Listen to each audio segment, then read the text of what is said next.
All systems go. Clear for liftoff.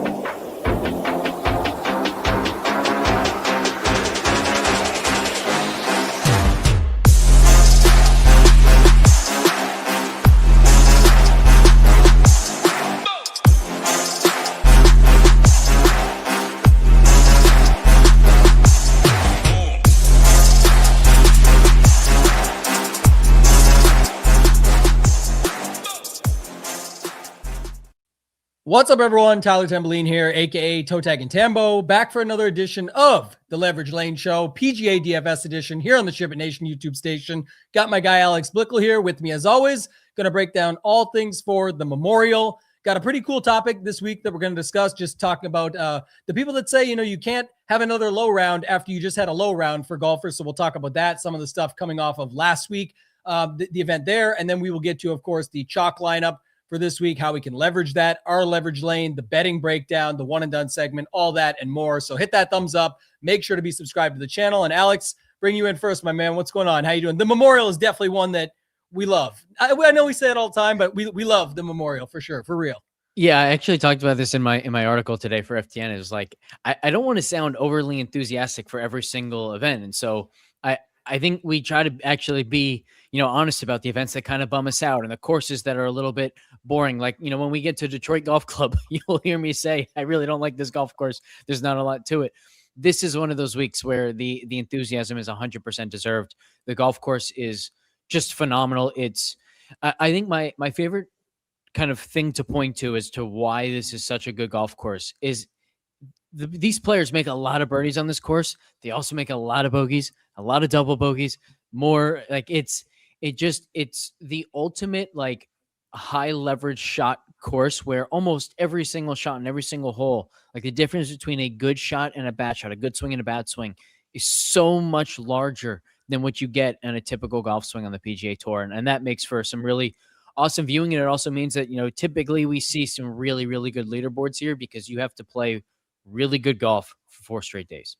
Yeah, Separation Nation at this one. You can definitely see it. I remember that, what was the year Rom won and took the penalty. It's like, all right, just give it to me. We'll win by 2 instead of 4 at the end. It's like, all right, we'll do that. Him and Ryan Palmer, giving the high fives and back and forth fist bumps, then going on in the Zurich Classic and whatnot and winning. But the setup here is always good, like you said, and you just, it's to me, it's like major golf. I know that people like it even from the signature event factor of like this one actually does still have a cut, right? It's Jack's Place. It's all the other factors that go with it. But yeah, this one always feels really solid. So excited to break this one down, get your thoughts on how it's going. First, any recap or anything you want to bring up from last week? And then obviously I know we got a topic to cover, but anything that you took away from last week's event before getting to that topic?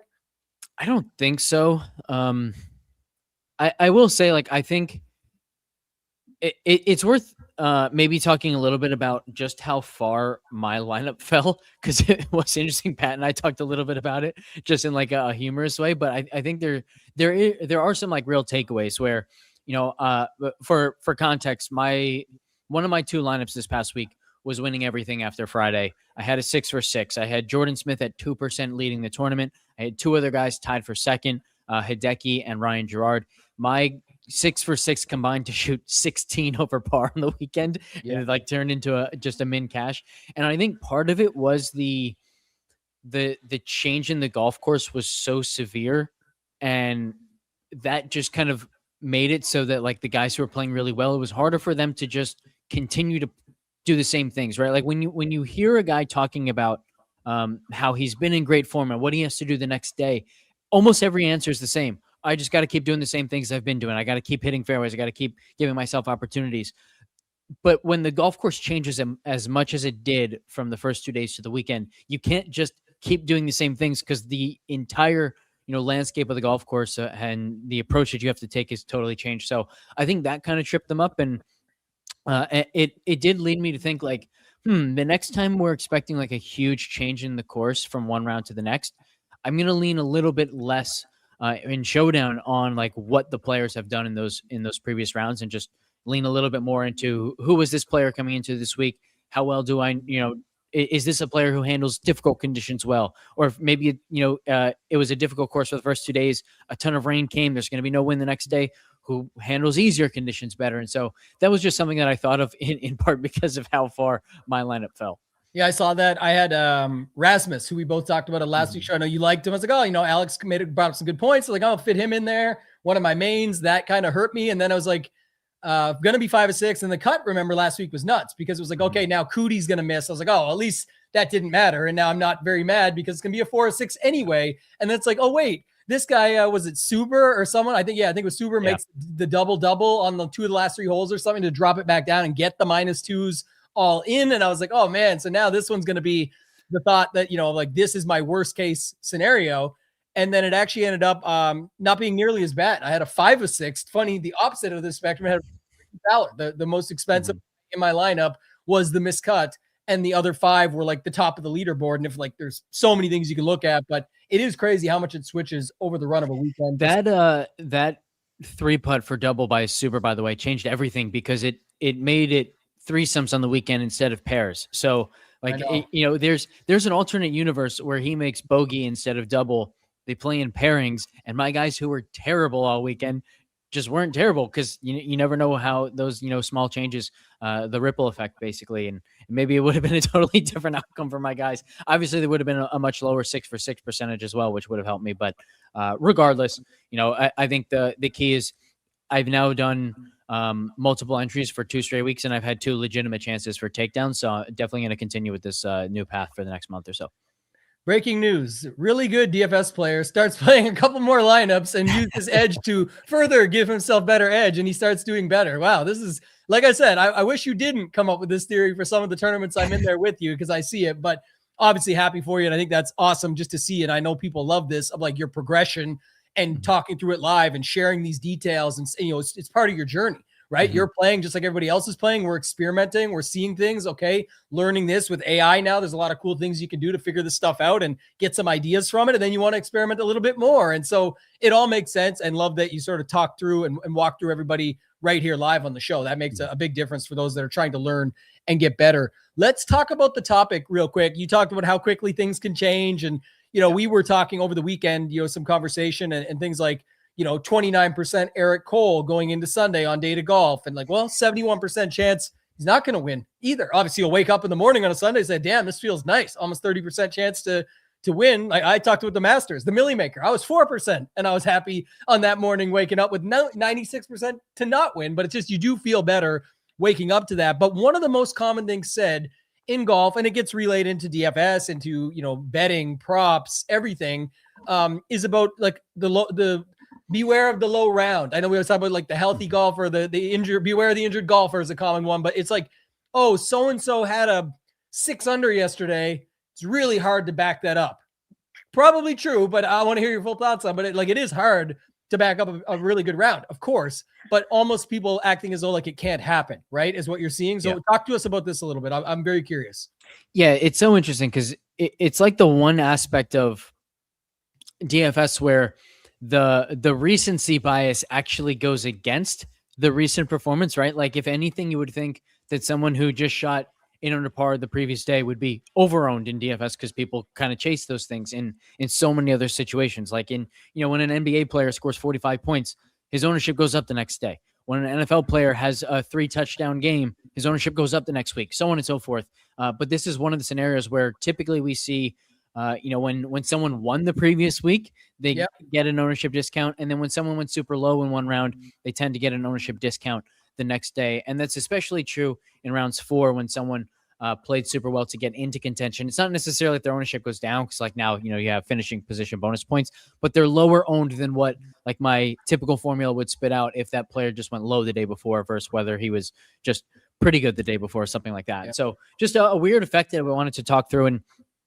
And the first thing I'll say is one of the reasons why this is so commonly believed that it is hard to back up a low round with a low round is that it's said by players a lot. And so the way I want to kind of start this conversation is just talking about like my own experiences with this and the fact that I have felt this as a player and then kind of go from there of, okay, well, does the data back that up? And so as a player, like I can tell you the day after you go really low and then the next day, like it's a 3rd hole and you're left with, let's say, a 6-foot par putt. And maybe you made 3 of those the day before. And every single time that you were, met with that kind of challenge, you made the putt, you go to the next hole feeling good about yourself for recovering and saving that par.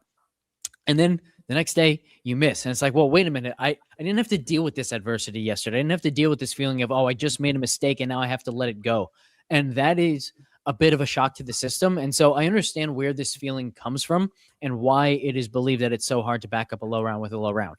However, the data doesn't say this. Data Golf actually did a study on this a few years ago, and they found that the low round rate goes up the day after a really low round, not down. So it's actually the opposite of kind of our own perception. And really what this gets at is just like a probability function, if you will, where it's just a hard thing for some people to perceive that once someone has gone low. And so let me say it this way. It is true that it is extremely difficult to have back-to-back low rounds. But the question that we're asking isn't how difficult is it to play 2 really good rounds in a row. It's how difficult is it to play a second really good round after you have already played 1 really good round. And so the question at hand is not how difficult is it to play both of those rounds. It's the second one, given the first has already happened. And as Data Golf found, and as I have found as well now, and since it's actually a little bit easier. And so going really low one day makes it slightly more likely to go low the second day, but we don't get this. It's hard to kind of perceive it that way because it's still really, really unlikely that you play a second low round because the odds of going really low in any given round is just so unlikely to begin with. Yeah, and I like the first part too that you brought up because it is hilarious that like in everything else, people chase it. It's like, oh, so-and-so did this, got to get on them next day, you know, or you even see it in like roster constructors. Think about NFL Showdown. If a 5-1 hits on Sunday night, 5-1 is super like over-owned almost on Monday nights. It's like, oh, this looks like another one of those from last night I just saw, and it has nothing to do with this. Obviously, this is a bit different because we're using the exact same player, but for Showdown, an example would be, and I think like over time, and Go Collected said it, so I brought it up. This is just another piece of information that is telling me to remove my own bias when it comes to PGA DFS, which is fair. A lot of people have this, but I also think it's interesting that like the first place people would go is to a bad golfer. Like someone, again, they don't go by round though, right? They just use stats. Mm-hmm. That's what's funny about it too. It's also like, how did the person have this round? The tricky part is with a really low round, not always, but typically, or at least it feels like to me, and maybe it's part of my bias of like, it's usually putter is pretty hot. Like, damn, like they went 7 under, they couldn't miss. It wasn't just because they were throwing darts all day usually, but then that's what I've always said is a couple things. Like if the putter's super hot or the irons or both, it's like, even if it, by the way, like their price to borrow is still 7,600. It's like they went up $200 from today. Yeah, but they're never going to have that super low round. It's like, okay, but that round was like nuclear. It's like we could get their irons could come back a little bit, half a stroke even. Their putter could come back a full stroke from yesterday. And man, that still looks pretty good for 7,600. So it's like there's that factor to it as well. But what's funny, and because it's the stats the other way, I think in Showdown, where this really applies heavily to, a lot of people will go to somebody who had a horrible, it could be like a 3 over when a lot of people were going 2 under, 3 under. And then there was nuclear rounds of like 6, 7, like 5, 6, 7 under. And it's like, well, you don't really care about their round. You're just looking at their stats. And then you'll immediately go back as if that can't happen again as well. And I know not deep diving that right now, but my point being, it's like pretty good. If you're playing shitty golf, I mean, you said it earlier, if you're playing really good golf, the next day you come back, that 6-footer looks like, oh, you know, pretty easy. And then you miss it. It's like, oh, a little bit of adversity. But if you're playing really bad and you come back the next day and start out really bad again, or even like 1 or 2 bad shots, you can get in your head. I'd have to imagine you can get in your head pretty quickly. At least that's how I think about it, of like, you know, man, this is just going to keep going bad. Negative mindset can often lead to like more negative play. So anything can happen. But I think that's another interesting theory just to think about out loud when it comes to this stuff. Yeah. And I think like the point of this conversation is not every time someone goes low, you should play him again the next day. I think you said it well, like in the idea that it matters how the player got to that low round. And so even if a guy spikes with a putter, like that doesn't automatically mean he's not going to putt well the next day. And one of the things that I like to look at is, well, how did he actually gain his strokes putting? Did he make 3 45-footers and was just okay outside of that? Or was he consistently making every single 6-foot putt, 8-foot putt, 12-foot putt that he had? Because that latter example, like that player is a lot more likely to putt well again the next day than someone who just happened to make a few bombs. And other than that, you know, missed a handful of putts. You know, I think like Spieth has those days all the time where he's like 6 for 6 from I don't know, 8 to 20 feet and 1 for 4 inside of 8 feet. It's like, what are you doing it from 4 to 8 feet, something like that, So that's hard to back up because you're getting this very clear signal that, okay, he's not reading every putt perfectly. He's not hitting every putt where he wants. He's not, aligning his speed and line perfectly together, because otherwise he'd make all those short ones. And so the fact that he made all of those longer ones can't possibly be telling me a lot of great things. So yeah, I think evaluate each one as its own thing. And really, like, the key is just if you're thinking about playing a guy and your dominant thought is he went low yesterday, so I don't want to use him today, just kick that out of your mind and evaluate the play elsewhere. Where if that didn't happen, if all you were doing was looking at his projection and his ownership and how those two kind of combine together, would you like this play? And if you do, then who cares what he did yesterday? Because that's still, what his potential range of outcomes looks like for today. Yeah, and as you said too, sometimes you're getting even a lower ownership than you might expect because of that, or you could be surprised. You're like, well, it's kind of still in the mid range. Like, not everybody's going away from so and so, but it should come in like 12 to 15, and I'm good with that, and I like it regardless. So I'm gonna focus on the who, or sorry, the how, not the who. I'm gonna focus on what I'm playing the rest of my lineup and all these other factors that we talk about. But then you're like, holy shit, they actually came in at 8%. Like, nobody wanted to play this guy again. And then he goes out and has another low round or something. You feel really smart and really happy at that point. So yeah, love that conversation. Moving to the Memorial, do you want to start with course fit and just talk about how it's going to play and all of that first and then do weather? Or do you want to start with weather first? It looks like you want to go with this. So good. Yeah, I think let's start with course fit first, because typically when we start with weather first, we're like about to talk about how weather is going to change the way that the course plays. But I don't think that's going to be the case here. I think the weather is going to make things difficult. It's going to enhance the course fit model, but the course fit model is pretty much what the course fit model is here at Muirfield Village. It's one of the strongest. It's one of the most reliable all season. And it's also like one of the coolest because we get a very unique situation where both accuracy and approach play are boosted in terms of their predictive value. As we talk about a bunch, like, typically these two skill sets kind of cannibalize each other, where if it's really important that you drive the ball well, it's hard for approach play to also be really predictive, because you can't take advantage of a good iron skill set if you're consistently in the rough or in the fairway bunkers around this place instead of in the fairway. So the fact that you see a spike in predictive value for both accuracy off the tee and approach play means, like, you really need to be dialed in both of those. And it gets to the idea that I talked about earlier. Like, this course has a lot of high leverage shots. If you drive the ball well, you're going to have a birdie opportunity. If you don't drive it well, you might be laying up and scrambling for par from 100 yards out, or you're going to be hitting into the green knowing I can't possibly actually hit this green from the position I'm in. So let me pick which bunker I want to lay up into, essentially, so that I have the best chance of getting up and down around the green to scramble my way to a par. So really interesting there. And then to that point, it's a massive boost in the predictive value of around the green play, 100% more predictive than in a typical week on tour.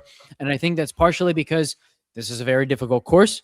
Guys are going to miss greens and they're going to have more opportunities than they usually do to have to scramble for par. But it's also because there's a huge course fit or course management signal in around the green play and in what you have to do around this golf course. If you are not managing your misses well, putting yourself in spots when you miss to actually be able to get up and down, you're just going to be way behind the 8 ball and making a lot of bogeys and even some doubles around this place. So really cool in that regard. And then there's also a small boost in the predictive value of putting. One of the few courses on tour where 4 of the 5 are more predictive than usual. Distance is less predictive than usual. I think that putting skill, that putting kind of boost is actually really straightforward as well. It's a difficult course, and greens are really fast. And so on most courses where, you hit a nice chip or a good lag putt and it stopped at 2 feet, here it's going to roll out to 4 feet and it's going to be a bit of a tester. So you just get more testers around the hole than at most courses. And you have to make some more like 12 to 16 footers to make birdie instead of just having a few tap-ins on some easy holes. Yeah, if you guys listened to Alex last week, on the course fit stuff, probably did pretty well. Not so much ownership on those guys that were, distance guys and the bombers and whatnot. By the end of the tournament, it just looked like that was the leaderboard. It's like a lot of those guys didn't make their way up to the top. Again, we know we've talked about it a ton of times, but not many were talking about that going in. So I'm definitely listening loud and clear, and I hope you guys are as well. Let's bring the weather. Go ahead first, and then let's bring the weather. On that note, it looked like Woodland was going to make a push, didn't it? And that would have been great because he. In fact, like through 3 rounds, I think it was, there were a ton of guys who, like Michael Brennan was up there as well, where it was so clear that distance in and of itself wasn't helpful, but distance combined with accuracy off the tee was extremely helpful because there were a couple holes where you saw, like 15, I think is a good example, where you saw a lot of players really struggle. Number one, with the decision of what to hit off the tee, and then they struggled with actually hitting that fairway because if you laid back on that hole, like short of the fairway bunker, if you hit the right side of the fairway, you were kind of blocked out by a tree. So you have to kind of fit it in the left side of the fairway or take on the bunker. Or you could be Gary Woodland or Michael Brennan and just carry that bunker with driver. And now if you're in the right rough, you're not blocked out by a tree. You have a lob wedge in your hand, so you can actually still stop the ball. It really was beneficial to guys if they were able to hit the ball straight as well. And then, of course, you also had the Henleys and the Gerards and the Spawns up there who were just accurate enough to say it doesn't matter if I'm laying back because I am going to hit the fairway. I am going to put it in the right spot, and then I'm going to hit a good iron shot. So obviously there were lots of ways to get there, but yeah, there was a very clear group of players who were under own. It was nice to see that kind of come to fruition. It would have been better if a few more of my guys were able to come through along with those guys, though. Yeah, I think it was something to be said to what we're about to get to now, by the way, too, with weather and how the weekend played and different setup. Like all that mattered because it started much stronger for those guys than the way it ended. But I will say, like, it was definitely something to think about going in that not many were talking about. So let's talk about the weather for this week. I know you've got it up there now. Thursday, Friday, and then I know a lot of people are looking at Saturday. Obviously, we got to get our guys there first. Yeah. There is still a cut here, like we mentioned. It's a signature event, but one of the ones that does have the smaller cut. When sometimes I say smaller, sometimes it's just on the number, but I'm saying sometimes it works out to being big because if it is those certain names that miss the cut, you're like, well, damn, it's actually a crazier 6-6 than I thought. And 6-6 has been quite high often this year. It feels like where it's like at least at the 15 to 20, if not more. And last week, people thought we were getting a really low 6-6, and then the Suber stuff down the stretch, if you will. And then so it's like that happened. And so I don't know, maybe at the event you expect to get the highest one. Maybe we could see one of the lower ones. We never know until we get there. But give us your thoughts on this weather. Yeah, that's a great point. We should come back to that because I think it compares to NFL pretty well. There's a kind of a good analogy there. But let's talk weather for a second. So I do think it looks like there could be an advantage wave-wise. Now, we don't have tee times yet. If they go two-sums in pairs, if they go two-sums off number one, which I think they should do, I think we could very much see an advantage. If they go split tee threesomes, throw everything that we're about to talk about out the window because there's just not enough separation in tee times for it to matter. But two-sums off of one, it looks like we're going to get a pretty big disparity here because you see Thursday looks very calm wind-wise. We're using the HRR model right now, but notice as I kind of toggle through that all the models are saying this, and actually this is one of the kind of more tame ones where we do see the wind pick up Friday. It gets very windy Saturday, especially Saturday morning, and then it looks like maybe a calm Sunday. But let's just click through some other models for a second and just kind of get a sense of the shape and the uncertainty. So here we're seeing maybe some gusts on Thursday, but they don't compare to the gusts Friday afternoon. Really, really strong here. And then again, a pretty windy, stormy Saturday. And so it very much looks like, here we see another one with really strong gusts, by the way, Saturday morning. So it might be like really important to have your guys playing well going into the weekend so they have those later tee times and avoid the cooler, windier weather on Saturday, and maybe they can, it's going to be hard to make a run, I think, if you have one of those really early Saturday tee times. But again, breezy Friday, very calm Thursday. So it really does look like there's going to be a disparity as long as we get the right tee times, and that can definitely be taken advantage of. Yeah, what were you saying on the twosomes factor? Just because I was like looking at it now, and it looks like everyone's going out, and it looks like twosomes, right? That we've got. Oh yeah, we do have tee times. So yeah. we've got twosomes off number one. So if there were threesomes with split tees, we'd see something like the first tee time, I don't know, 9 a.m. and the last tee time 11 a.m. But because we have twosomes off number one, the first tee time is 7:45 a.m.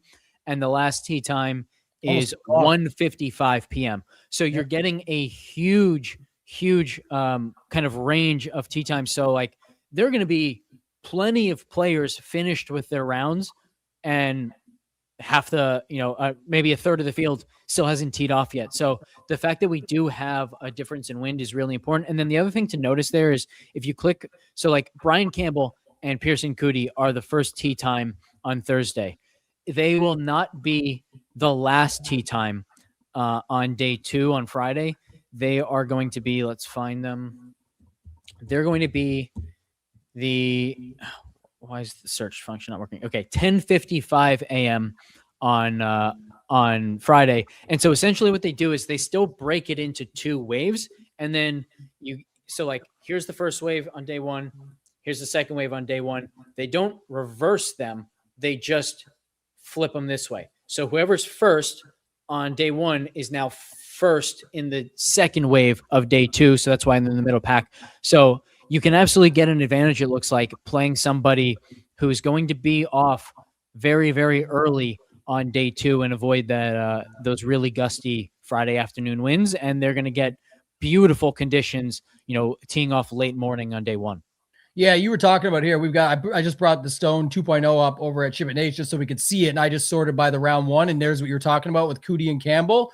It's 7:45 in round 1, but it's 10:55 in round 2. And I know, like, if you are looking to target some of these areas, I'm not saying these players per se, but it's like, sometimes we get a little bit colder weather. And I know you just had it up there, but like if Thursday morning, like, okay, you get someone who's off a little bit later on Thursday morning, my guy Sung J M, one of the best of all time to do it. You look at Sung J, 9:30, 12:40. It's like if he goes off at 12:30, anyone who just tuned in for the first time is like, what's this guy talking about? Sung J M, one of the best to ever do it. But listen, if you got him going off as an example, 9:30, that looks, Thursday's pretty solid anyway. It's not really about that. But if he's going out in the afternoon, well, might not be so good on Friday, like what we talked about, right? Like if those winds are picking up Friday afternoon, you might want to be looking at this a bit of a different way. And that's where you're like, again, okay, do I want the guys that are going out midday, but then early the next morning? I don't know how early is too early. And like you've looked at it sometimes, I think it's like a little bit later. So like a Siwoo, well, midday looks pretty solid. He's going to be super chalky probably anyway, but midday looks pretty solid on Thursday. Like we talked about, the temps are good, not much wind, all these different factors, but he's not going out until about 8:45. It's not like the first tee time off in the morning on Thursday or on Friday, but it's not going to be going off like in those what could be bigger winds in the afternoon. So of course, and again, he's Siwoo. I'm just using one of the most obvious examples, but you get what I'm saying. That's kind of how you would look at it in these like pockets, right? Yeah, exactly. And the other thing is like, we obviously we don't know what the weather is going to look like, but the other thing is not just the strength of the winds, but the variance between the sustained winds and the gusts. Because it's not like it's easy for players to say, okay, there's a 20-mile-per-hour wind coming up from my left, so I need to aim this much further left. But that's a lot easier than I've got to pick a target, and I don't actually know what the wind is doing up there. And what it's doing in this moment isn't necessarily what it's going to be doing 12 seconds from now when I actually strike the ball. So the severity of the gusts is not the only thing to look at. It's how different are the gusts from the sustained winds. And, that part of it is like even harder to forecast. And so you absolutely can get just kind of pockets of tee times that really work out well. Because the other aspect of it too, that is, again, like really difficult to nail down exactly what's going to happen with the effect that it's going to have, is it also matters like when the gusts come at their strongest. And, if you look at like the strongest hour, for example, it's not just who's on the course, it's what part of the course are they on? Are they on parts of the course that are more exposed to the wind? Are they on parts of the course that have, even more high leverage shots? And you just don't know. And are those gusts coming when you're into the wind or in a crosswind versus downwind, where those gusts are actually helping you, reach a par 5 and 2, something like that. So there's just so much kind of randomness to it that instead of trying really, really hard to predict who's going to get the perfect conditions, it really does make sense to just play pockets and hope that you luck out, because we're all playing for first place, and it doesn't matter if it works totally against you and you end up in last place instead. Yeah, one thing I want to say just from the DFS side of things, because like I said, that all the win stuff has been talked about. And I know you also talked about a few weeks ago in our evergreen spot here of breaking down like why you would just commit to a wave regardless. Again, I know people get so caught up in this about like the weather and all that. And like in this case, we are talking about it from the weather perspective, but just noting it, like if you're already in on a wave or on a pocket or something like that, and you find something that works, it may not work at all. It may be horrible, but it also might work. And in this instance, it's really intriguing because first of all, what if just this picture on the screen is accurate? Well, It doesn't look great for the Friday afternoon guys as much as it does for the Friday morning guys. So let's say you went Thursday PM, Friday AM, whatever that looks like. Well, also you may get some that, I didn't listen to those idiots. I played a guy AM PM and he still made the cut. Great. He just made the cut though. How's Saturday morning looking for him? Well, not so great. And so you may be in a position, doesn't mean you will be. It's about the what if. And if it does go your way, there is that possibility here where it kind of does double down. It's again, doesn't look like a Saturday afternoon gets that much better, but it's just different factors. The temps are up. What if the wind does move heavier into the morning and it opens that up? It just does not look good for that morning. And while you can't predict that, you can use other things as you're going along to sort of make it work in your favor. And again, it's not who you play, it's how you play them. That's just an example of where it could almost like a triple entendre of like, it's like you went with a wave stack because it makes sense based on your points of like, if you're going to go with it anyway. 2 could work out for the standard wave split, just being slightly better. But even if it's only slightly better or really better, it doesn't really matter if it's both, or it can only be one. I'm saying like if it's slightly better or really better, they're both, it could be in your favor because it could push those guys to playing Saturday later in the round where it could move up even further to the morning there. And already Saturday morning doesn't look good. So it actually could just work in your favor that way, as opposed to like, yeah, we can't make it work in your favor, but it might if you build it that way. So that's how I look at it. This Saturday morning looks brutal. And look how different the wind and the wind gusts are there. The sustained versus the gusts is massive. So you're going to start your round with like no idea what the wind is doing. And then you're finishing the round with the highest sustained winds of the entire week at 19 miles per hour. So who knows if this forecast is correct or if this model's, the best of them, but yeah, it could be really difficult. So we could immediately get a situation where like you want to play all guys on Saturday who just went low the day before so that they're near the lead, and immediately just hoping that all your guys kind of back up a low one with another low one. So that would be very interesting if you're, you can maybe apply all of this discussion in the Saturday showdown that we're having. You just don't usually get it to line up like that. And that's, there's so many people that don't listen or don't care. They'll come back and be like, well, my AM PM guy crushed it and your PM AM guy just snuck in and you had to play the morning anyway. Yes, that could happen. But we're saying for the what if it doesn't, or what if you have a set of your portfolio built around that or something like that. It's like, that's where you can get more opportunities and how you put yourself in that position. And if you just did math and numbers and odds and in a simulation, the weather did go that way, the math and the odds and everything would lead to that. And you would get a chance where usually we'd say, well, you can't really figure out Saturday on Wednesday night or Thursday morning when you're locking in your lineups, but it's a way that this could double and triple down, work in your favor just by chance. So I like that.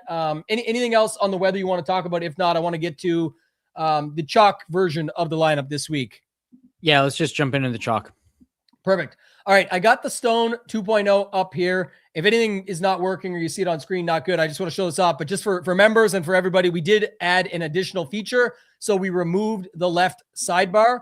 It's now all across the top. So if you favorite your golfers, I'm going to go back by salary, but if you favorite your golfers and then want to look at just favorites, they'll be there. When it's updated, this is still the rough draft. I like it because now this is going to be out for Alex and I to be able just to look through and see things quicker, like those tee times or build out the chalk versions, whatever. But when these are color coded, you'll be able just to click those. All the buttons are still available in the search, but now you can actually save lineups. So if we just ran what our optimal is right now, and then we can work off that, Alex, this is just our current on the rough draft. And again, ownership's not updated, things like that yet, but it's currently filling it out with a 50K lineup of Ludwig, Siwoo, JT, Spawn, Woodland, Nick Taylor.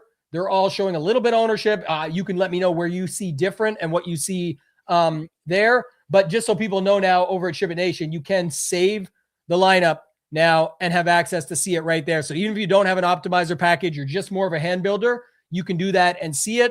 The next step will be, and it's coming soon, I just didn't want to release everything at one time until we battle tested it, to be able to download this CSV so you can hand build as many lineups as you want. But this is the first one I've got up here. Alex, what are your thoughts on this? Yeah, this is absolutely one of the chalk builds. I've got Oberg at the very top of ownership, and then Spawn and JT are like, let's see, Spawn is second, JT is I think fourth behind Henley and Siwoo or something like that, one of the two. So yeah, I think we're definitely going to see a lot of variations again, as we have all season, where people are fading the super expensive guys and they're just hammering this like low 9K to low 10K range. Basically, I would say Tommy to Oberg, maybe even Tommy to Cam Young, but the three most popular look like they're going to be Oberg, Siwoo, and Russell Henley. Henley's an interesting one there because I'm not seeing the signs of people avoiding just because he won last week. So that's maybe the industry is evolving a little bit and maturing a little bit in that regard. But I think it's also because he won a non-signature event and now we're getting to a signature event. And so I think the effect is usually stronger when someone just won a bigger event than the next one that they're playing. So I think that's probably why we're not seeing the just one ownership discount on Henley. But I think the last two guys in, Woodland and Taylor, they are the two that I have as the most popular in their respective price ranges. But I would also say that they're not so popular that like I would call those guys mega chalk. I think the chalk build is more so this combination of two of the 9K to low 10K guys, and then two of like JT, Smalley, Spawn, Spieth, kind of in this low to mid 8K range. And then from there, people can go wherever they want. Yeah, I think this is another obvious, potential version anyway. Like if it's not Nick Taylor and someone says, I'm going to go to Wrighton or something like that, like you could see this as well, right? Or Gerard or something there. Like obviously Taylor could become that. But what's most interesting, again, people always look at this and say like, oh, you got the lineup up on the screen. Like these are probably horrible lineups to play in large field tournaments for the most part. And honestly, I know we talk single entry and whatnot, and it's, yes, they're going to project well and all this, but you're really going to be, again, we're not rehashing every conversation every week, but Alex made some great points a couple of weeks ago about like people not fully understanding like, oh, but I got two guys that are different. It's like, okay, but you have four that are the same. And that's going to be the tricky part. But just to note that the prevalent piece to me is it's got to be the first time all season that we haven't seen the 7K range be like at least an area of it. Like, sure, people will be on Gary Woodland, maybe Sepp, maybe like, I don't know, but it's like, man, I don't see much. Like I actually could see even lower numbers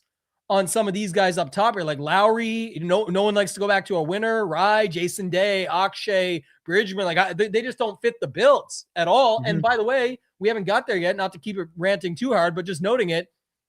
If and when, by the way, people do go to Scottie, I don't see where you're landing in that upper 7K range or lower 8K range either in that spot. So outside of maybe Smalley, yes, or maybe JT, but not in this build very commonly, because then you're down to 7,100 per. So it's like, I don't see this balanced build with these upper 7K guys getting used that heavily.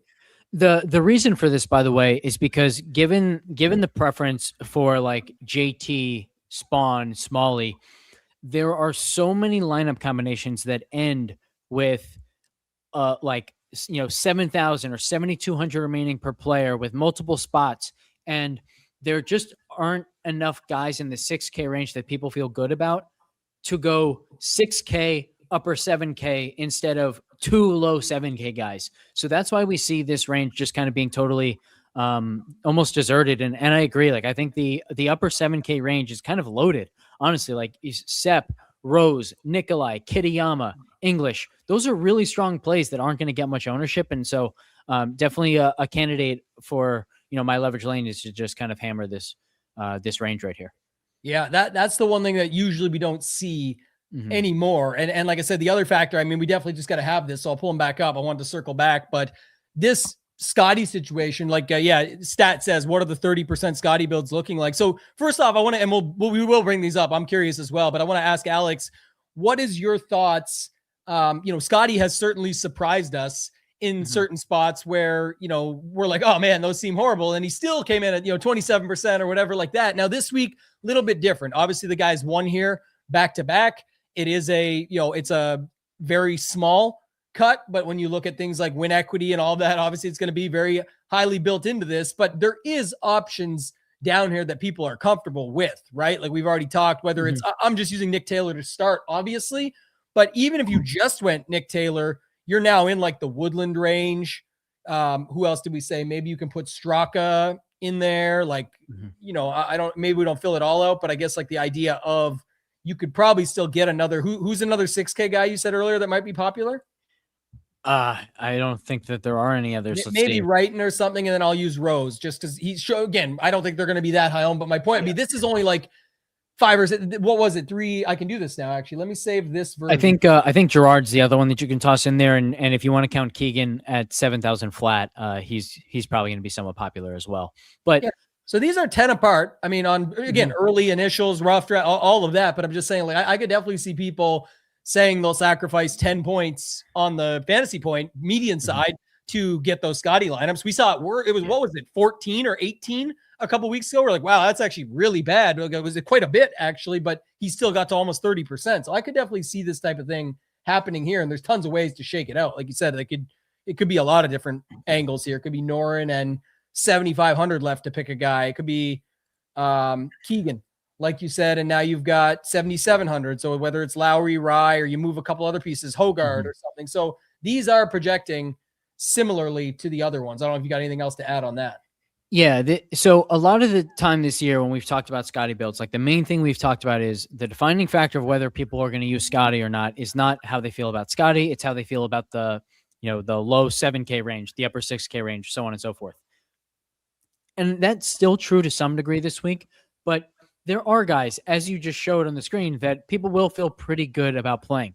I think the reason why Scottie will be under-owned this week or lower-owned than a lot of people expect is for a different reason. And that's simply because there's so much opportunity cost to using Scottie. If you use Scottie, it becomes impossible to use any of Henley, Siwoo, Oberg, Schauffele, Fitzpatrick, Cantlay, Tommy, like these guys that people really like and want to play. But it also becomes really, really difficult to use two of the most popular plays on the slate, Spawn and JT. If you start with Scottie, you're left with 7,300. If you go Scottie and JT, you're left with 7,000. If you go with all three of these guys, Scottie, JT, and Spawn, you're left with 6,700 per your remaining 3 spots. Those are just not lineups that people are going to build a ton of. So I only have Scottie at, I think, 21% in single entries, not the 30% that you guys have. Yeah, this is what I want to see, though. Like,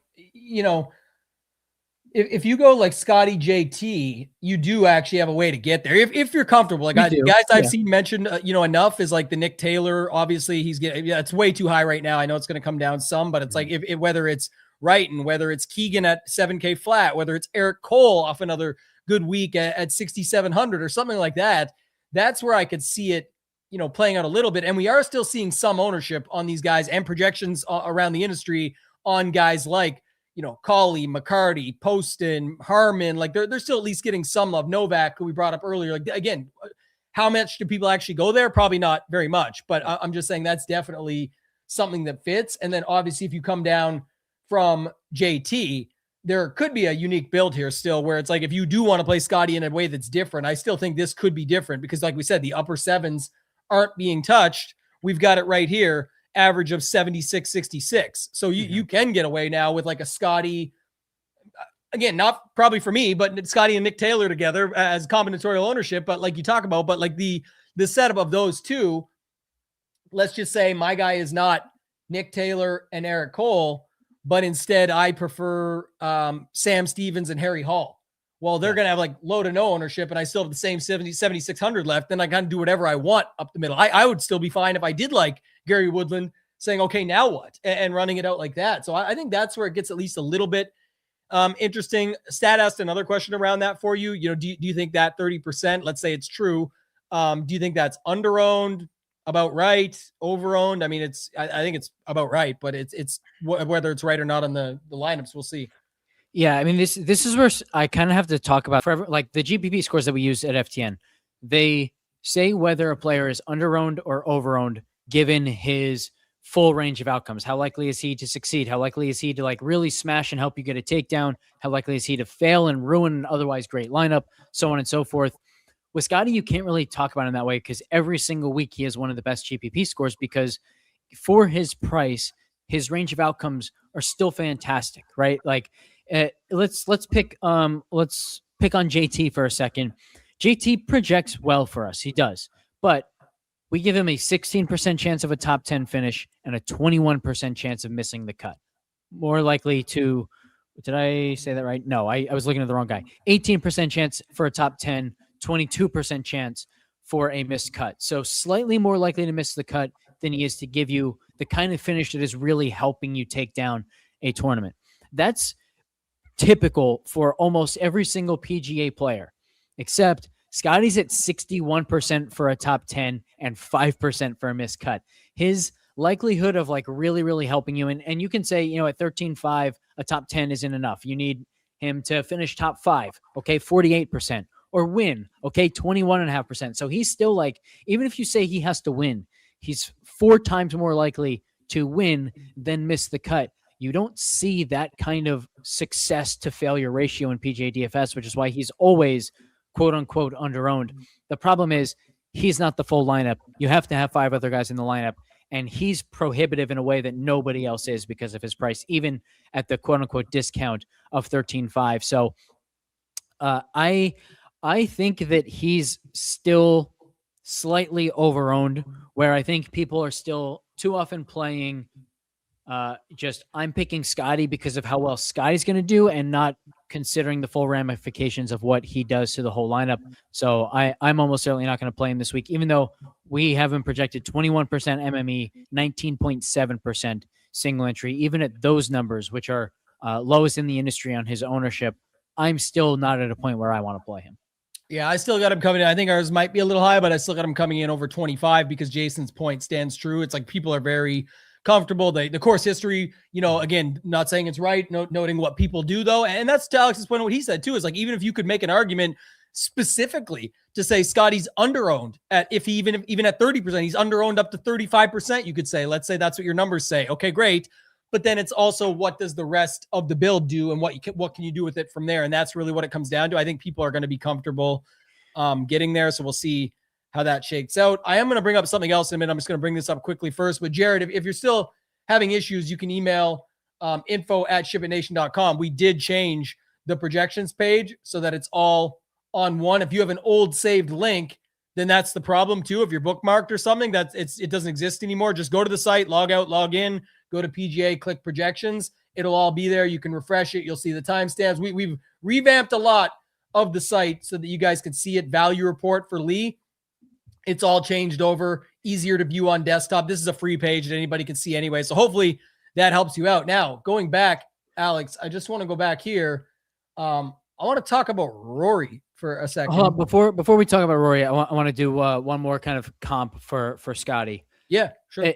So again, like I think the limiting factor for his ownership this week is not about the strength of the 6 and low 7K range, because I agree there are plenty of guys that people are going to like playing, but think of how many players in that like 9K to 10K range people love and really want to play. They're super enthusiastic about this week.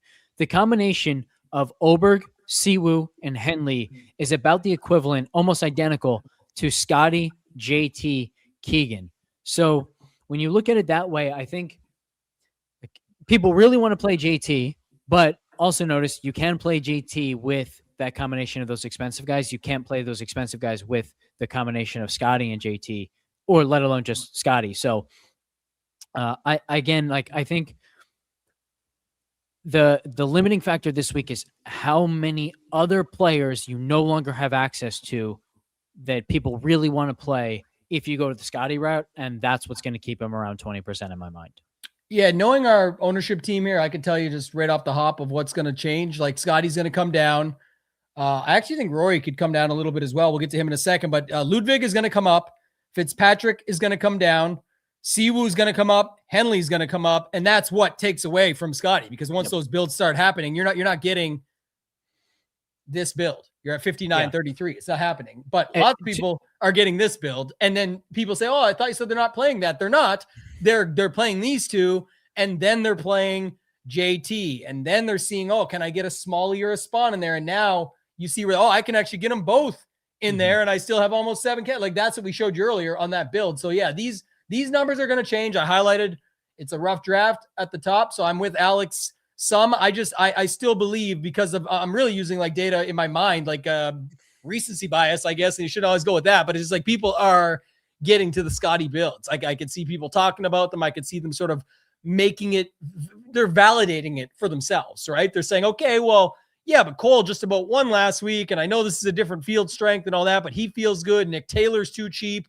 Now I feel good about the rest of my build. So even in like some of these other tournaments, I do think you're going to see it happen. But yeah, a good call on that one. I do think, though, what changes the game a little bit is like starting with a Ludwig where you have almost 8,000, or starting with a Rory, because this is where it gets interesting, right? I said you can't do it with Scottie. Well, I haven't even got to below 7K yet. And I've got Ludwig, and again, not saying this won't be popular. It will be, especially because I told you all these numbers are coming up, in my opinion, and I'm sure yours as well. But I'm just saying that is where the lineup starts to look better all across the board, and you don't have to leave out all the names. The interesting thing I was going to say, though, and why I wanted to bring Rory up, is because Rory still has almost 7,800. And there's a couple ways. Again, we're talking about how to leverage the common build at this point. We've showed you all the common versions, including the Scottie ones. It's not my leverage lane. I'm just noting it from this perspective. It's like, remember what I said earlier? Nobody's going with like those the 7K range is just not getting ownership like it usually does because of all the builds we just showed you. Well, Rory, you could do, I'm just trying to see this quickly. You could do a JT and Spawn, skip the 9, skip the Scottie, and still end up in the 7s, and maybe a high 7 and low 6s, and have the low 6s in a completely different way, where most of them will be using a Scottie or the 9Ks. Imagine just, I'm not going to finish it, but just noting this, if truly the point Alex made earlier, but if Nick Taylor is your guy, well, now you're in the $7,700 range. You have Nick Taylor like the other lineups, but you don't have any of the, Nick Taylor is mostly going to be with one of, if not multiples of Siwoo, Henley, Ludwig, Scottie. This has none of those, so it'd be a way that you could get away with it. The second is, if you go old school, we used to do this with Scottie, and then he got too expensive. But look at 7,700, and look what's being overlooked. You could get like all these dudes with Rory and just end it. That's the end of your lineup. Could be major winner, Aaron Rye, and all the guys that aren't owned. Okay, like I'm just showing it, but I'm saying like that's another prime example. And yes, you do not have Scottie, Siwoo, Henley, Ludwig, etc. You don't have JT or Spawn, but you also don't have Nick Taylor, Cole, Wrighton, Brian Harmon, like Keegan Bradley, all these things that are being forced down low to make everything else work. So to me, that's just very easy way that I found to move off the chalk build right away. We're just looking at some of these builds. And by the way, Rory, pretty good at golf. So yeah, that's there as well. Yeah. At Aronimink, I had Rory's ownership the lowest in the industry and felt like I could go lower, and I should have gone lower because he ended up being like 8% owned or something in single entry. So I could definitely see him slipping into that 10%, maybe even lower range again this week in a similar pricing dynamic. And I think part of that is because Rory's never won here, and he's never won here for kind of a predictable reason, right? His number one separating skill versus the other elite players in the world is his distance, and distance is mitigated here.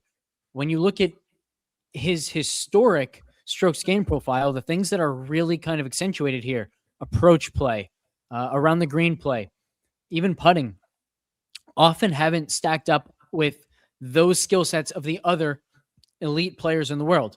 They do now. And he's now won in the past few years. Think, TPC Sawgrass 2 years ago. That's a course that really diminishes distance off the tee and really accentuates the same skills that are accentuated this week.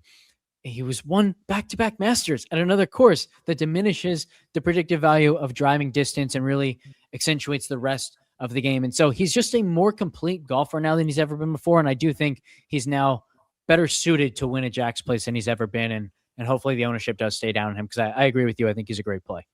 Yeah, smaller field. I don't think as much to roll through there, but I think we've given some really good options to sort of leverage the chalk build just based off of that. One thing I will say that stands out, everybody reads things differently, and that's why I always have been an advocate of the stone. For those that don't know, and again, we mentioned it last week, but it's coming out soon. We can give one spoiler. The big guy event, we had a couple weekends we were trying to get it for.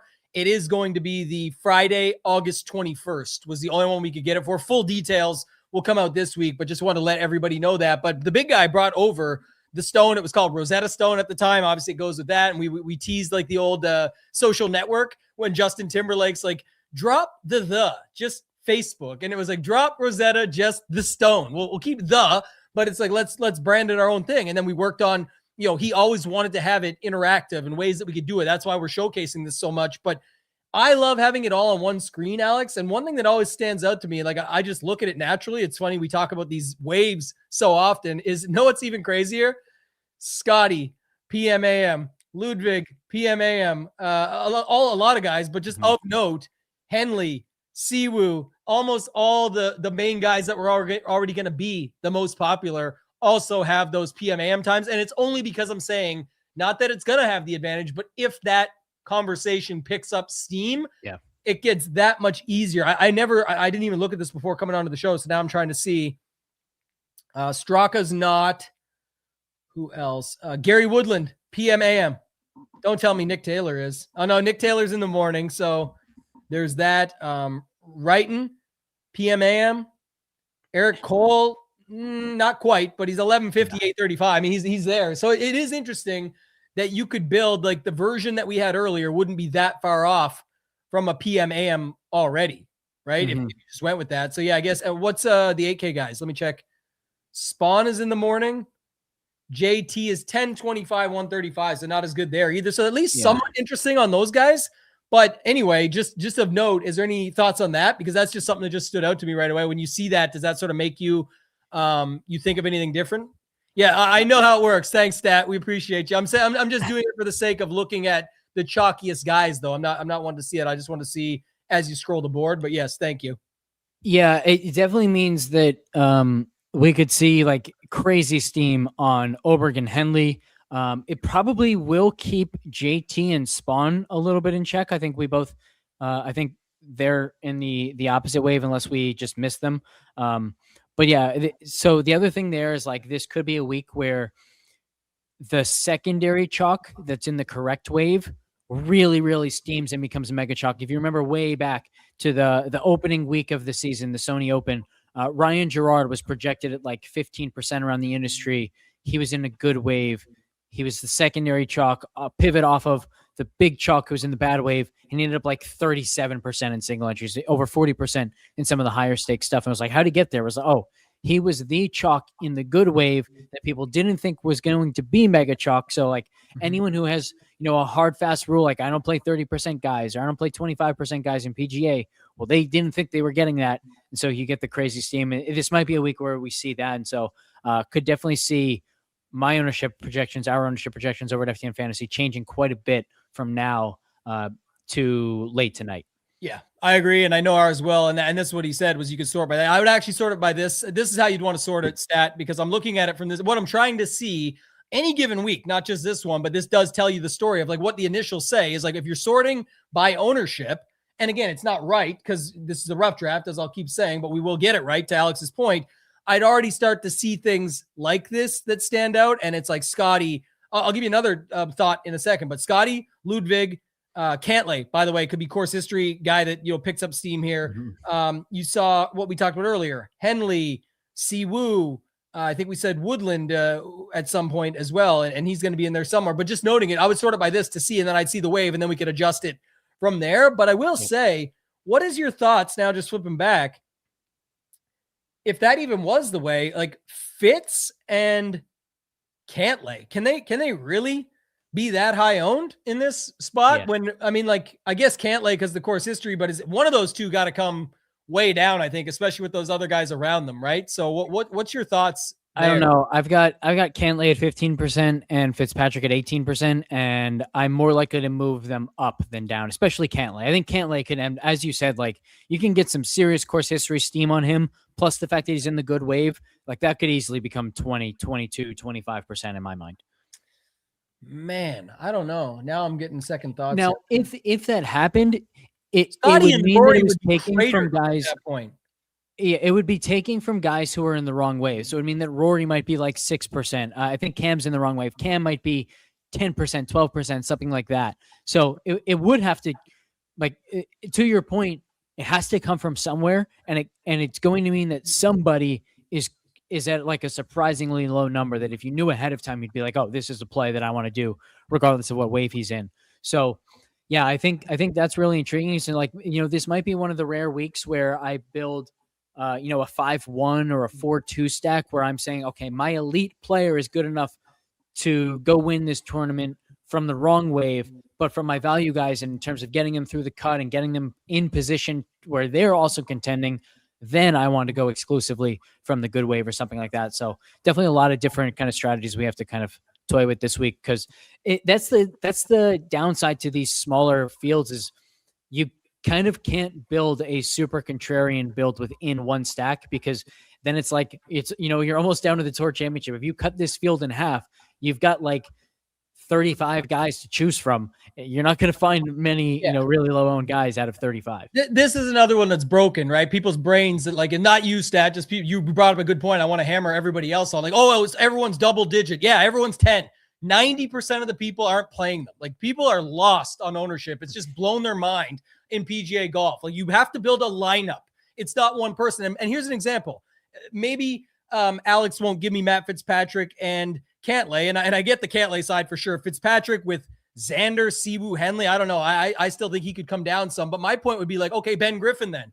Let's do Ben Griffin at 9K flat.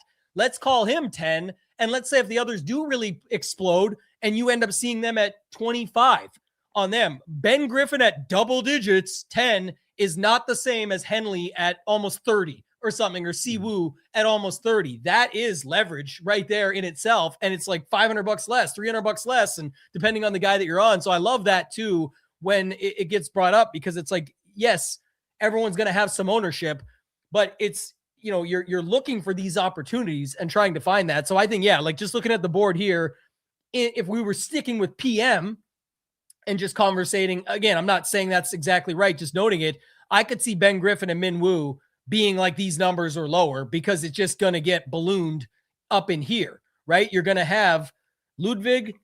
They're all right here. Ludwig, Xander, Fitzpatrick, Siwoo, Henley, Cantlay. They got to happen before people get to, we saw it. Builds don't get the Ben Griffin and Min Woo. The bloated numbers, like Alex said, could still even be there on the Cantlays and the Fitzes mixed in with the other ones. Yes, some will be higher than others, to my previous point, but at some point, that's where I'm saying you got to start to find that stuff. Like Bobby Mack cannot have much ownership. He's in the same way. Like, again, these are just for the wave builds, but they don't fit the builds and they don't fit the zones that we're talking about. So that's why it's really interesting to me to look at it from a whole when we're doing that. And again, I'll wait and see, but I don't think all of Xander, Fitz, and Cantlay can be in the same ballpark as these two when it gets solved later on today. I think Siwoo and Henley are going to take off. And literally, like I said earlier, I think it's in our optimal, but you can build Siwoo, Henley, Cantlays and still have 7K left over and change. So I think this is really,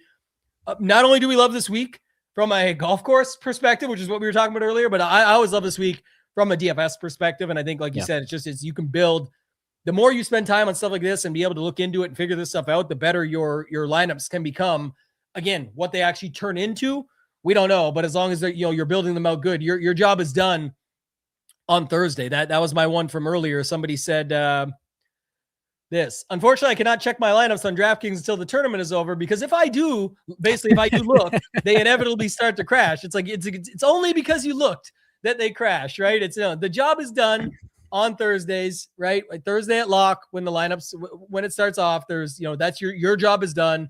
It's not happening because you looked at your DraftKings app. It's not happening because they're 19.5% on DraftKings.com. It just happens. And it's happening to them too. By the way, if your lineup's going down, someone else that's a pro golfer, I know poor them, but I'm saying at the end of the day, they work their ass off to get there. It's not the result they want either. I promise you, they would rather be performing well for your lineup. It's just, they're not right now. So yeah, that's for sure. The M word, it does not actually exist. It's just the thing that people like to use as an excuse to blame their poor result or whatever it might be. But go ahead, Alex, anything else you want to add at all?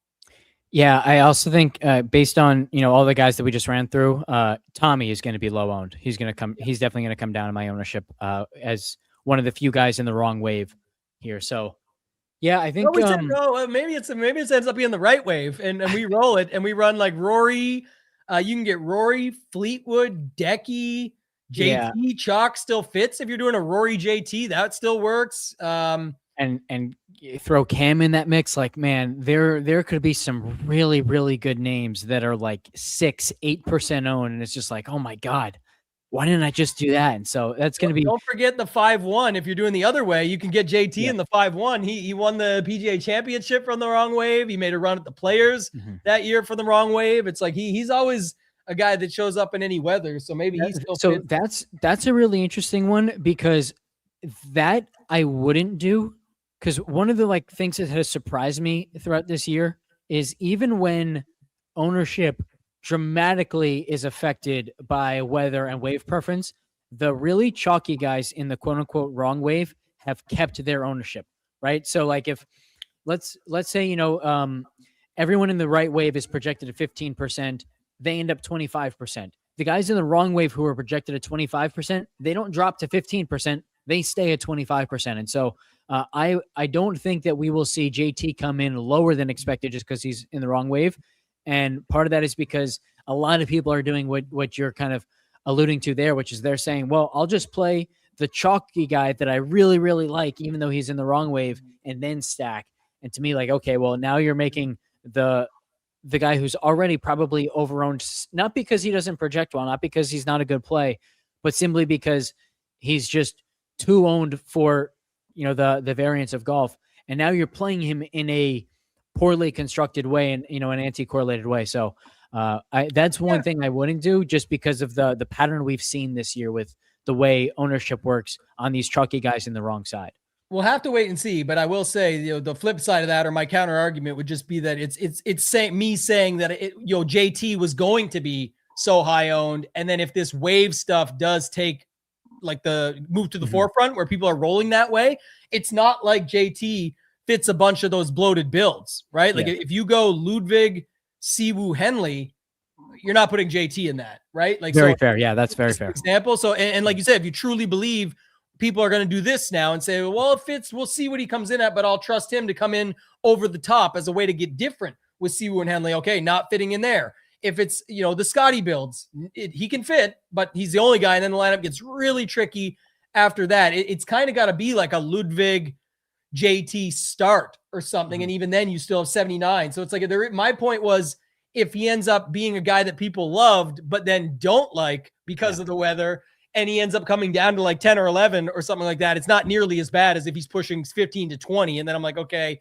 you're right. That's where I wouldn't really want to do that. Like you say, you're almost doing something unique, but then flipping it into the bad way of doing it in the worst way. So yeah, no, fully aligned on a lot of thoughts today here. And I think just in general, some really good concepts to go through. What are we thinking for one and done this week? Good question. Do you have any strong thoughts out of the gate? I guess there's a couple things of there is some opportunity to pick things up here, but I guess it's still a signature and you got to get this one right. So it's everybody's in a different position based on where their lineup is now. Who do you think is going to be the most popular this week besides obviously Cantlay's history? Probably Scottie. If people have him, they'll feel very comfortable pulling the trigger here for, back-to-back wins and a third before that. Any other thoughts though? Yeah, only 18% of people in the PME still have Scottie available, so he can't be crazy owned, but 38% still have Ludwig, 45% still have Fitz, 36% still have Henley, only 21% still have Siwoo. I'll tell you who the major chalk is. 58% of people still have Patrick Cantlay. Yeah.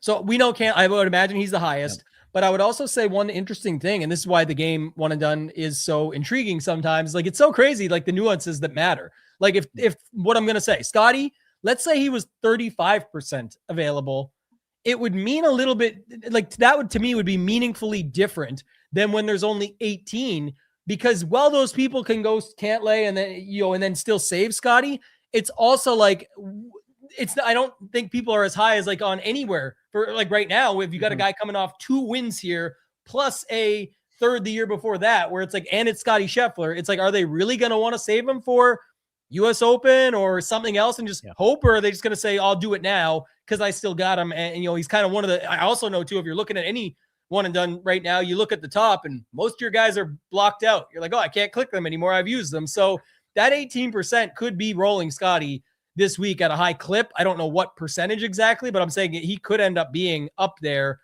even, in the Cantlays. The Cantlay will be the highest for sure, but I think Scottie could be higher than we think based on that in that one and done. Yeah. So this is, I think, the really fun part of thinking about one and done, which is just the game theory aspect. And it's not just about the, what percent owner they're going to be this week. It's also what have they done for people in the past. So if you get a Scottie victory at this point in the year, it's crazy valuable because 82% of people have already used him, which means 82% of people who use Scottie did not get a win at a signature event or a major at one of these like huge purse events. So if you find the Scottie win, that's a huge leg up on the field. And conversely, like it doesn't matter a ton if you get a really low owned win this week from a Rory or a Cam Young, because they already have big money wins at ownership. Rory at Augusta, Cam Young multiple times. So yeah, that part of it's like a really interesting way to think about it. If you still have Scottie, I think he's probably the best pick on the board because this is a tournament that he fits so well. Like he is just the ultimate Muirfield Village golfer. At the same time, let's say, 75%, let's say he's 12% owned this week. That means only 6% of people can still use Scottie in any given forward. And I do think Scottie's going to be quite popular this week among those 18% who still have him. Yeah. So if he doesn't win this week and you're able to find a win later in the year from him, at the Travelers or at the US Open or the Open Championship, one of those, like, my goodness, you are in business with let's say a 5% Scottie win when nobody else in the field has the Scottie win. Like that would be awesome. So I very much like the idea of being like super aggressive and continuing to hold out and just let that Scottie percent get as low as possible and then take him and just hope he hasn't won by that point. But I also can't possibly argue with using him when he basically can't be 15% owned this week. And you have him at a phenomenal course where the win would be super valuable already. So I think if you still have him, you probably use him. But maybe if you're further down the board and you need to be contrarian, like one of your paths is, I'm just going to wait until I can use Scottie at 4% in an elevated purse event. So for me, then I don't know what we have left. Who are the guys? We don't have Scottie available. We use him at the Players. Right. Who do we have left? That's kind of like in conversation up top. We've got Rory, Oberg, Schauffele, Siwoo, Cantlay, who I don't want to use, JT, who I don't want to use because they're going to be you really can stop popular there because I think the conversation is solid. But like Xander, to me, somewhat interesting from the Scottie perspective. It's like, okay, he's definitely capable. He's an all-around type player. Even his results here have been like, yes, people will see them as the 25th and the 25th and the 8th and that's like, but those are so close. The margin of error and how thin it is. And like, one of the 18th is skewed because I think the 18th was the year that he went like 8 over on day one and then battled back to finish top 18 or something. But my point being, it's like he hasn't got anything substantial. If you get that here, not only will he not be owned like a Scottie or a Cantlay or some of the other ones, like he takes them out, but he also gets you the best Xander number that you're going to have. And like, that's really solid there. I guess the other one was like Ludwig, but again, what's, very capable, has the upside. I feel like some will still go to him because he's like just who they have left, but I don't know. Do you have a preference on Ludwig or Xander? I think I prefer Xander just because we do know Ludwig is going to be a popular option this week. I can very easily see Xander slipping through the cracks and being quite low owned. And, he doesn't have the kind of event that we're already chasing from, people ahead of us. So I think Xander's my preference. And then the other thought is I think you can also get somewhat contrarian this week and go down to like, let's say a Sepp Straka or Justin Rose, someone like that, because the win equity for those guys is still pretty good this week. And I think for most of us in one and done contests, we do have limited options available at the very top of the board at this point in the year. And so going to that range this week, I don't think is a terrible idea, especially if you're way behind and you need a very contrarian win. Yeah, I wouldn't hate that either. Anything from the betting breakdown this week? I don't have any outrights yet. I do think I'll end up with some, but because I saw like the potential wave split, I did want to wait and see how that shakes out. And so hopefully I'll have some outrights posted in the next few hours. All right. Let me just double check here. Do you have your lane ready? Do you have it perfectly ready? Because I have several options, and yeah, I'm not sold on which one I want yet. Yeah, I've already got mine, and I don't care who does what. I'm going 6:00 p.m. a.m. and I'm sticking with what I talked about earlier. This is for my main, my $200 single entry or whatever. But I'm definitely, and maybe other places too, but I'm definitely going to be playing into that. It's not even if it's right or wrong. It's like there's already a lot of highly projected plays. I can find other ways to get different through roster construction. And then on top of it, like I said, you could get a storm, perfect storm without even having weather of like just where it could work into your favor of like those guys play the best or marginally ahead where it's enough to put them at the front of the pack. And then those tee times on Saturday end up being more in their favor as well. And again, won't always work. If you have a portfolio, would highly recommend building in sets. Talk about that a ton over at DFS Mastermind, but I definitely think I like that play just off the top of my mind for this week. And it also allows me to not have to be like, okay, I'm in on Scottie, out on Scottie, or in on exactly Siwoo and Henley, or say, go down that route. So I'm going to stick to 6-0. I'll find the one that makes it work. Cool. My leverage lane is going to be the upper 7K range. We talked about it earlier. Like I always like thinking about why ownership is looking the way it is. And it's such a straightforward reason this week why this upper 7K range is going to be underowned. Because if you start with something like Oberg, Siwoo, Henley, you're left with 7,000 per player. If you start with Scottie and any of the really popular 8K guys, whether it's JT, Smalley, or Spawn, you're left with like 7K per player. So it's just so clear and obvious that people aren't going to the 7K range, that they're going to be stuck, or that to that upper 7K range. They're going to be stuck in the low 7s, upper 6s, so they don't have to dip into the 6K range more than they want to. There's just such a wonderful cap on the ownership for these upper 7K guys, and they have like really, really intriguing ceilings, right? Seb Straka, Nikolai Højgaard, Justin Rose, Kurt Kitayama. These are all guys who, they can kind of go off the rails for you, but when they play well, they have the upside to be in contention here this week and get you just a ton of DraftKings points at low ownership. A lot of these guys are also good scorers, right? So even if they're 20th on the leaderboard, they might be 12th in DraftKings points, something like that. So I love this range. I'm just going to kind of hammer it, and I think I'll guarantee. I can almost guarantee that I'll have at least 2 in each of my lineups. Yeah, what's really interesting, just looking at the board, like you mentioned Justin Rose, usually you're, we talked about this guy since what was the underprice, the 6,800, the Højgaard, Nikolai Højgaard at 7,700. Should he still be 8K plus, or is he, we're pretty close now at 77, or is he going to be underpriced there? Do you like him or Sepp, or like who sort of stands out in that range from the uppers? You mentioned Sepp and Justin Rose, but Højgaard's there as well. Any interest?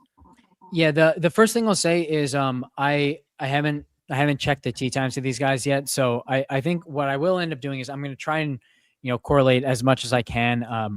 I will say, like, a lot of the guys that I like, that I really liked coming into the week, that I already kind of identified as owner-owned, I think their ownership's going to go down because they're in the wrong wave. So I might not be stacking the wave the way most people will be, and I might just be hoping for a lucky break that it goes a different way, or just hoping that it's, that there's no real advantage, and that maybe it's a 0.3 stroke advantage, and it's very easy for my guys to overcome, or something like that, right?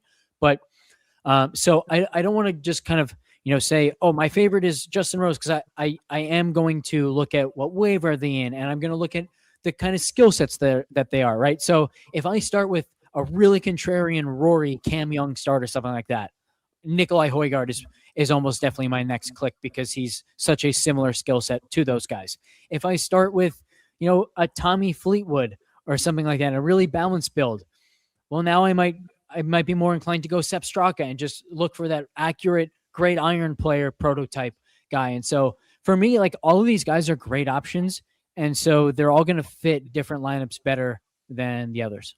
Yeah, it's a good point too. Like, I mean, not just committing to the wave if you ended up going that route and just hoping for a break that falls your way, or like not that big of an advantage, because you'll just naturally be different and get all the plays that you like together in a lineup construction that's under-owned across the board because of that. But also you can correlate the stack of the skill set, to the stack as well, of like, okay, if I'm going with, Rory and Cam Young or whatever it might be, it's like, well, now I'm clearly going in on more of like these bombers that have other pieces to their game. Who else fits that versus if you go more like accuracy and around the green approach and long iron and things like that, you could look at the build from that perspective as well. So always fun to break it down, my friend. Always good to go through that. Let the people know everything you got going on with your Discord. Of course, if you guys aren't in there, you're completely missing out. Like we talked about a ton, not only on the bets and the pick'em side, but the application of just putting stuff together, the MLB side, if you play MLB DFS, of, all these different factors. It's the best way that you could put it together and be able to give yourself a chance to put yourself in the position to actually figure out some of this stuff that's happening behind the scenes. But you can speak more to it, Alex, for sure. Yeah, I appreciate that very much, my friend. And so what Tam was alluding to there is I've been doing a lot of kind of really deep dive roster construction analysis on the MLB side. And I can say that next on the list, the next big kind of data drop in the Discord is going to be on PGA Showdown. And so that will come before Friday's Showdown round for sure, and definitely something to check out. So go through my Twitter at Alex Blickle1. You can also make sure you use promo code leverage for 10% off. And that 10% off is a forever discount. So every single time it renews, it's going to renew with that discounted price tag. And so yeah, go through my Twitter at Alex Blickle1. You'll find the Discord there. Join in and get in on this really cool data.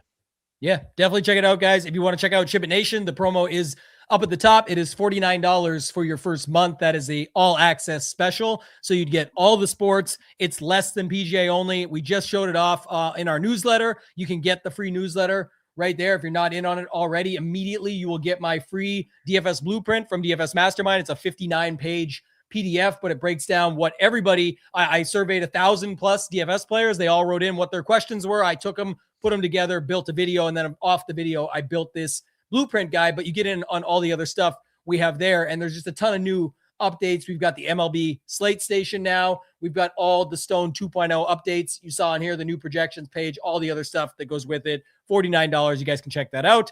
That's going to do it for this one, guys. For Alex and for myself, ToeTagginTambo, good luck in your contest this week, and let's ship it.